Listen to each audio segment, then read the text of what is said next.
Well, it's December 31st again, 2015. So 2015 is about to end. This is the last day of the old year, 2015, and tomorrow we are entering the new year, which is 2016. And in light of this, I decided to make this video to talk about the new year. I mean, how do we define the new year, or when does the new year exactly arrive? I've made some diagrams before about this, just simple graphics, and I might reshare those, but I decided to make it or to make a video to explain it better. Hopefully I could explain it in a better way. And so for this, I have a globe which will help me illustrate to you the reasons why the new year arrives. So I mean, when I say arrives, the exact moment wherein we experience, or we are entering the new year. So if you notice, a standard globe depicts, of course, all the land masses and the oceans, or the seas of the world. And to since it's also a map, to help us navigate or to locate positions on the globe, we have there's a grid which is overlaid over the globe, which determines the latitude, which latitude pertains to the degrees above the equator, and longitude pertains to lines, vertical lines from the North Pole to the South Pole, which determines how far east or how far west you are. So there's a grid on this globe. The question is, where does this grid begin? Well, when people first started to map the world, their basis for beginnings is usually where they went furthest to the west. Because when you draw a map, on the left side of the map is always the western part, and on the right side of the map is the eastern part. So the early Greeks, starting with Ptolemy, the astronomer, the ancient Greek scientist Ptolemy, decided that since during the explorations that the ancient Greeks did, they know that there are islands to the west of Africa, like Cape Verde or the Canary Islands. This is the Cape Verde Islands, and here are the Canary Islands. So at a point in history before, the so-called beginning meridian, the longitude in which all maps start, the reference point, was somewhere near the Cape Verde or the Canary Islands, so west of Africa, or basically the start of the western coast of Africa. So this is they mapped the world from this point, because most of the explored world during that time was the so-called Old World, Europe and parts of northern Africa. And Alexander the Great, of course, stretched his kingdom as far as Persia, which is modern-day Iran, over here. So this was the known world back then, and it started in this line over here.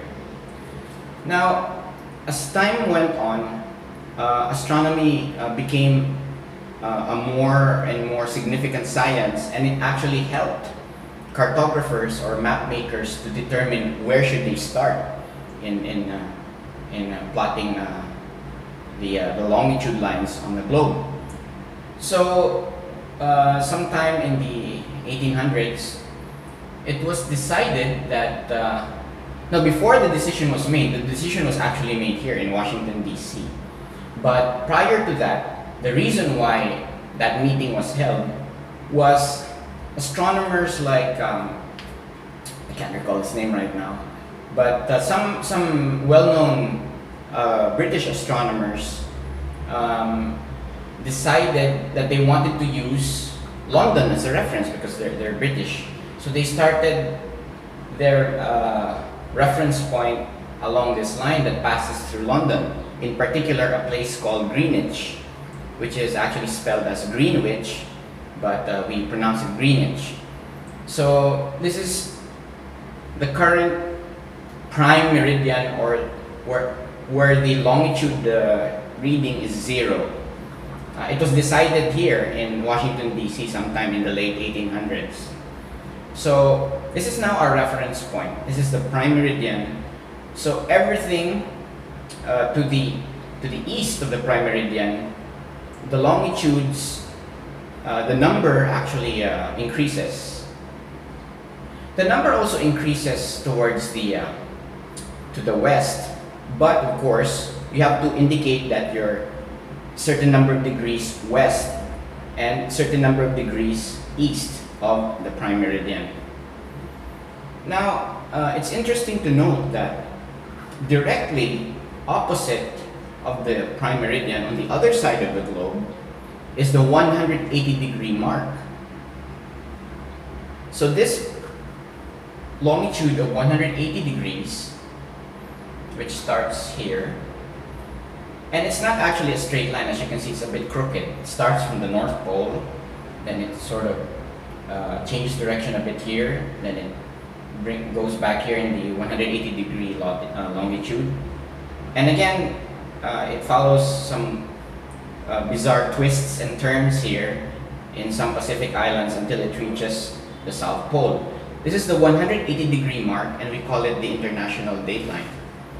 So this line, which coincidentally is exactly 180 degrees from the Prime Meridian, is our basis for the new year. So this line determines when the new year would be. Meaning, all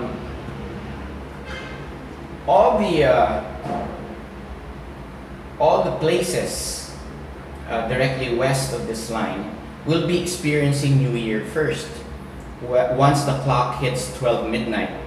That's because as the world turns towards the east,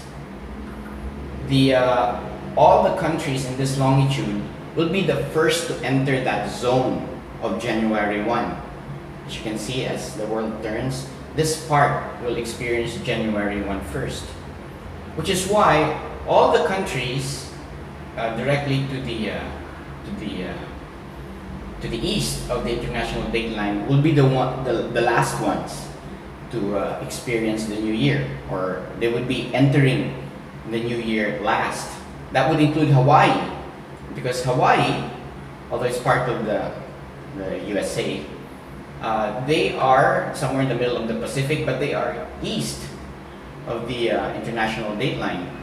So they will be the ones, the last group of islands to experience December 31st. Which means that even though it's daytime here, let's say in Hawaii, and it's already daytime, let's say here in somewhere near the Marshall Islands, they could already be in January 1, but Hawaii is still in December 31st, even though they're both in sunlight. That side of the Pacific is faced towards the sun. And another interesting factoid or trivia is, as you noticed earlier, I said that the line is crooked. It was way crooked during the time of the 1700s, when Spain had a large coverage of their empire around the world. They had a lot of colonies. As you can see here, this is Mexico, and it was once the Latin Americas were once a part of the vast Spanish Empire.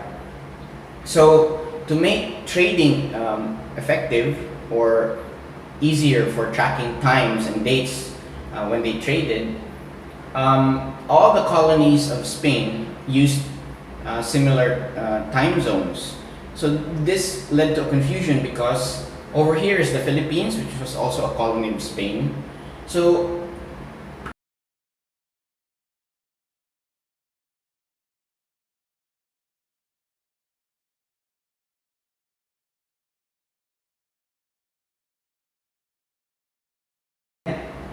would stretch, would be crooked all the way here and included the Philippines as belonging to the eastern side of the dateline, which is crazy, right?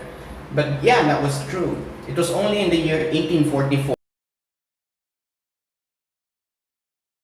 The Philippines is way too far towards the west that they needed to to shift the Philippines orientation, or it should be on the western side of the international dateline.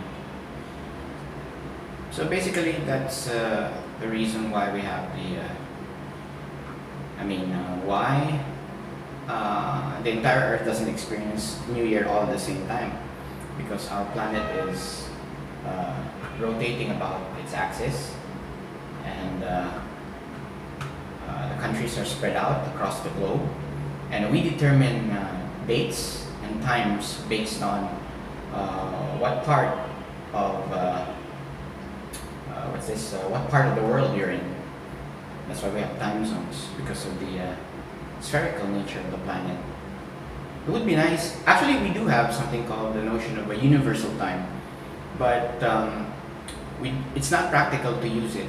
But it's very useful in when you're dealing with if you're an astronomer or even an amateur astronomer, and you're trying to calculate times of an event, of a celestial event. It's better to use UT, or the universal time, or it's also known as the Greenwich Mean Time, because the basis is of course again the Prime Meridian, and whatever time it is in London, in Greenwich, that would be the time that you use for UT. That would serve as the basis for a world time. Again, it's impractical because of the fact that we are biological creatures.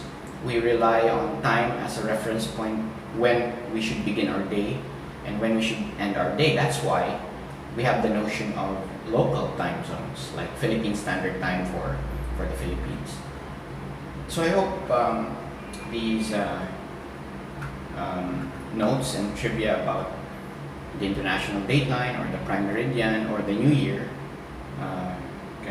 can aid you in understanding time zones, the dateline, and the New Year better.